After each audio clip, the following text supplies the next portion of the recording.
आप मेरे कलमा को भाइयों, आप मेरे कलमा को भाइयों, आपके साथ दुख तकलीफ होगी तो मैं एहसास कर सकता हूँ। मुझे अगर यहाँ मारा जाएगा, वो ब्लीचिंग की जाएगी और आपको पता चल जाएगा कि मुसलमान है, तो मेरे दर्द का एहसास आप कर सकते हैं, ना कि कोई यादव पंडित या जाटा कर सकता। बड़े मन से करूंगा।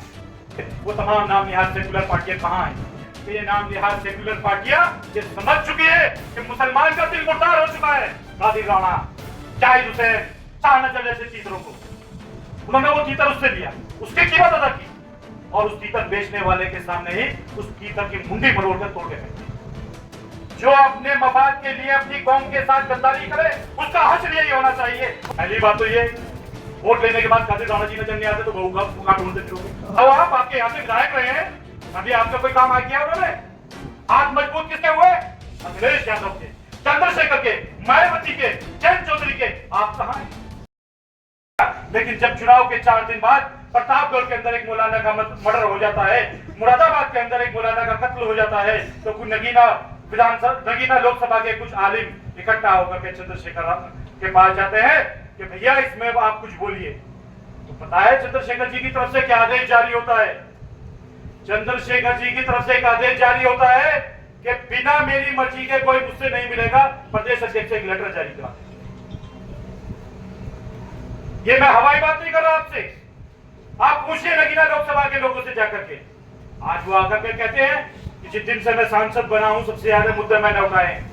अगर किसी ने पार्लियामेंट के अंदर जुल्म और ज्यादती के खिलाफ आवाज उठाई है तो उसका नाम बैरिस्टर असदुद्दीन ओवैसी है, न अखिलेश यादव, न राहुल गांधी, न मायावती, न चंद्रशेखर। मैं आपसे गुजारिश करना आया हूं, जब आप लोग वोट डालने जाए, आप 75 सालों में अपने ऊपर हुए जुल्म और ज्यादती का इतिहास याद रखें। आपके और मेरे बुजुर्गों ने इसी मुल्क के अंदर 7 साल की हुकूमत कांग्रेस के हाथ में दी, 7 साल मुसलसल कांग्रेस को हुकूमत दी, लेकिन कांग्रेस ने हमें क्या दिया? हमारी वोट तो ली, हमारा नोट भी लिया, हमारी सपोर्ट भी ली, लेकिन हमें क्या दिया? हमें अगर दिया तो बाबरी मस्जिद शहीद की गई, कांग्रेस की हुकूमत थी। हमें अगर कुछ दिया तो हमारे मदारिसों को आतंकवाद का अटैक आ गया तो हुकूमत कांग्रेस की थी। अगर हमें कुछ दिया तो मुरादाबाद में ईदगाह के अंदर कत्लेआम किया गया। अगर हमें कुछ दिया तो मेरठ हाशमपुरा काट दिया। अगर हमें कुछ दिया मलियाना में सैकड़ों मुसलमानों को मार दिया गया। अगर हमें कुछ दिया तो हैदराबाद दंगा दिया। ऐसे न जाने सैकड़ों दंगे, बल्कि मैं कहूं गूगल करके देखिए 30,000 से ज्यादा दंगे जिसमें हिंदू मुसलमान दंगे हुए, जिसमें सबसे ज्यादा जानी माली नुकसान अगर किसी का हुआ तो मजहब इस्लाम के मानने वाले उस गयूर मुसलमान का हुआ, जिसने कभी नेहरू को अपना नेता माना, कभी इंदिरा को अपना नेता माना, कभी राजीव को अपना नेता माना, कभी राहुल को अपना नेता माना। मेरे मोहसिन आजाद, विधायक आपने चुने, आपने 2022 में विधायक चुन के भेजे। मैं आपसे पूछना चाहता हूं, आपकी विधानसभा का मसला है, आपकी विधानसभा से विधायक चुन करके जाते हैं। आपकी विधानसभा के अंदर जितने मसले मसाइल हुए 2022 से 24 तक, क्या आपने कभी अपने विधायक को अपने मसलों पर बोलते हुए देखा विधानसभा के अंदर? एक मसला बता दीजिए। नहीं बोले ना। उससे पहले आपने कांग्रेस को चुन करके भेजा, सॉरी समाजवादी के, उन्होंने कभी कुछ बोला? नहीं बोला। विधायक तो आप एक जमाने से चुनते हैं, आपके और मेरे बुजुर्गों ने करा ही किया है।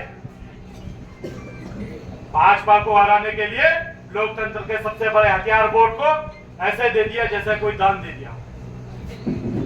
ये तमाम नाम यहाँ सेक्युलर पार्टी के लोग आते हैं, कोई कादिर राणा की शक्ल में आएगा, कोई शाहनजर की शक्ल में आएगा, कोई जाहिद हुसैन की शक्ल में आएगा और आपसे तरह तरह के वादे करेगा, आपको डराएगा भी, आपको धमकाएगा भी, कुछ लोग आपको पैसे का लालच भी देंगे।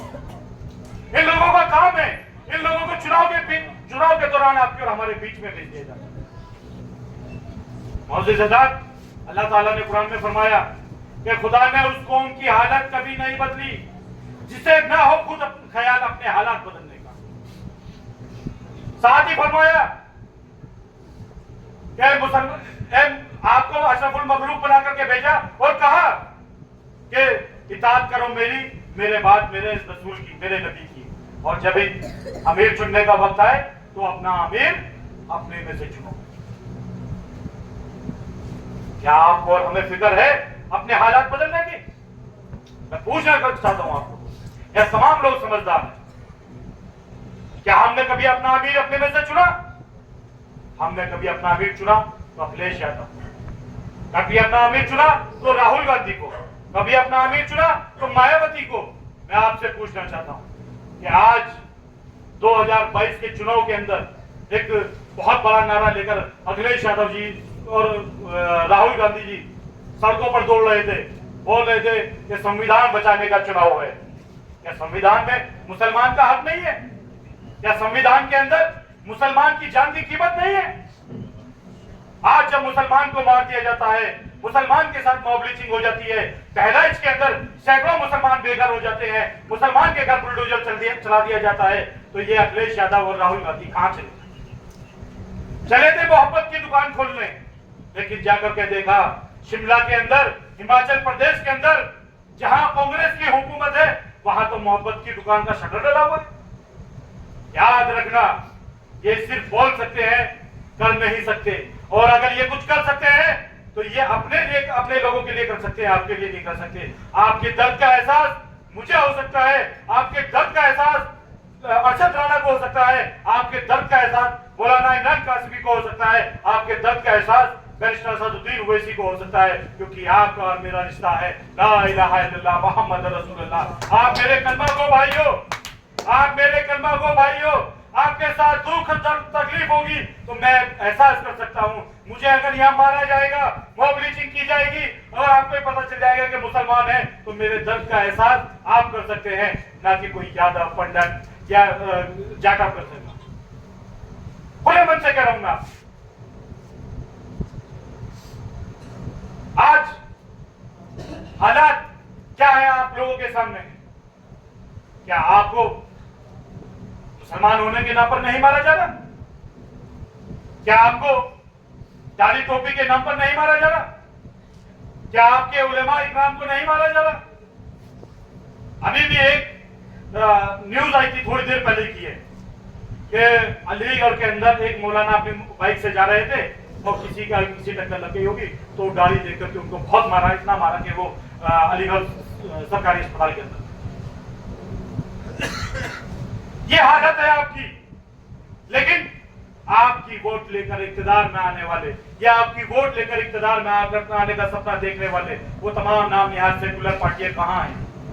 कभी अखिलेश यादव, राहुल गांधी या मायावती या चंद्रशेखर की आपने कोई ट्वीट भी देखा है अपने हक के लिए? बताइए आप लोग। बोलना तो बहुत दूर की बात है। मेरे मुसलमान भाइयों, मेरे कलमा गो भाइयों, मैं आपसे सिर्फ गुजारिश करना है, बाकी करना वो जो आपने अपने मन में ठाना है। आपने बारी बारी मौका दिया, आपने सबको मौका दिया, आपने कांग्रेस को मौका दिया, आपने सपा को मौका दिया, आपने बसपा को मौका दिया, आपने लोकदल को मौका दिया। क्या एक मौका अपने भाई को नहीं दे सकते? इंशाअल्लाह। वादा करो मुझसे आप लोग कि आप लोग यहाँ से मजलिस के कैंडिडेट अरशद राणा को जिता करके भेजेंगे। इंशाअल्लाह। वादा करो आप लोग कि जो जिम्मेदारी बैरिस्टर असदुद्दीन ओवैसी साहब ने मौलाना इमरान कासिमी को दी है, उसकी लाज रखेंगे आप लोग। साथियों, एक वक्त था जब आप लोग हुकूमत में हुआ करते थे, तलवारों के बल पर जंगे लड़ करके हुकूमत हासिल की जाती थी, तब आप हुक्मरान हुआ करते थे। और आज जब इतना आसान जमाना है कि बटन दबाओ और हुकूमत पाओ, तो आप पिछड़ गए। उसकी वजह क्या है? उसकी वजह यह है कि ये नाम निहाल सेक्युलर पार्टियां ये समझ चुकी है कि मुसलमान का दिल मुर्दार हो चुका है। मुसलमान कभी बोलेगा नहीं, मुसलमान कभी अपने हक नहीं मांग सकता, मुसलमान अपनी वोट के बदले में कभी अपनी नस्लों का फ्यूचर नहीं मांग सकता, मुसलमान अपनी वोट के बदले में कभी अपनी बहन बेटियों की इज्जत आबरू नहीं देख सकता, तो मुसलमान कभी अपनी वोट के बदले में अपने मदारिसों की, अपनी मसाजिदों की हिफाजत नहीं मांग सकता। उन्हें पता है कि मुसलमान गूंगा हो चुका है, मुसलमान अंधा हो चुका है, मुसलमान के साथ जुल्म होता है तो दूसरे को दिखाई नहीं देता, मुसलमान चिल्लाता है, कोई मारता है तो उसी का भाई उसे सुनाई नहीं देता। ये तमाम नाम यहाँ सेकुलर पार्टियां इस बात को समझ चुकी हैं और वो इसी का नाजायज फायदा उठाती है और आपके बीच में भेज देते हैं कादिर राणा, जाहिद हुसैन, शाहनवाज जैसे तीतरों को। तीतरों के ऊपर एक मिसाल याद है, बता दूं? अमल करोगे? महमूद गजनवी का नाम सुना है? सुना है? महमूद गजनवी के पास में एक तीतर बेचने वाला तीतर लेकर के आया। तो तीतर जो था लंगड़ा था। महमूद गजनवी बोले भाई ये तो लंगड़ा है। तो तीतर बेचने वाला बोला कि साहब लंगड़ा जरूर है लेकिन बहुत काम का है। महमूद गजनवी ने पूछा कि भाई क्या काम का है? बोले साहब जब मैं शिकार पे जाता हूँ इसे छोड़ देता हूँ और ये अपनी आवाज में अपने लोगों को बुलाता है, मैं और तीतरों को बुलाता है, मैं जा डालता हूँ, पकड़ लेता हूँ, ला करके सबको सिखा करके मार्केट में बेच देता हूँ।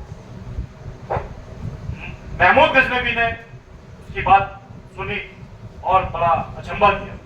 उन्होंने वो तीतर उससे लिया, उसकी कीमत अदा की और उस तीतर बेचने वाले के सामने ही उस तीतर की मुंडी मरोड़ कर तोड़ के फेंक दी। अब तीतर बेचने वाला बड़ा हैरान, थोड़ा सा शिकारी तीतर था, ये तो बहुत फायदे का तीतर था। महमूद गजनवी ने एक लाइन कही, हर मुसलमान को समझने की जरूरत है, जो अपने मफाद के लिए अपनी कौम के साथ गद्दारी करे उसका हश्र यही होना चाहिए। और आज 75 सालों से कभी सपा, कभी बसपा, कभी कादिर राना, कभी शाहनजर, कभी जाहिद जैसे लोगों के बहकावे में आकर कौम के साथ गद्दारी करने का काम। बाइकआउट करिए ऐसे लोगों का। ये लोग आपके बीच में आए, आपको बड़े बड़े सपने दिखाएंगे। कोई कहेगा कि भैया शाहनजर को वोट दे दो, मायावती जी के हाथों को मजबूत करो, काशीराम जी के सपने को साकार करो।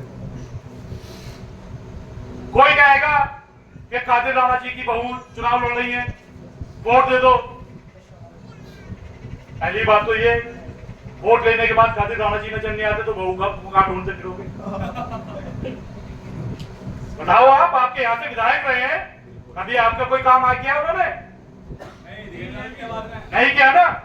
तो कोई आएगा कहेगा कि कादिर राणा की बहू चुनाव लड़ रही है, चुनाव चिन्ह साइकिल के सामने वाला बटन दबाकर अखिलेश यादव जी के हाथों को मजबूत करो, राम मनोहर लोहिया के सपने को साकार करो।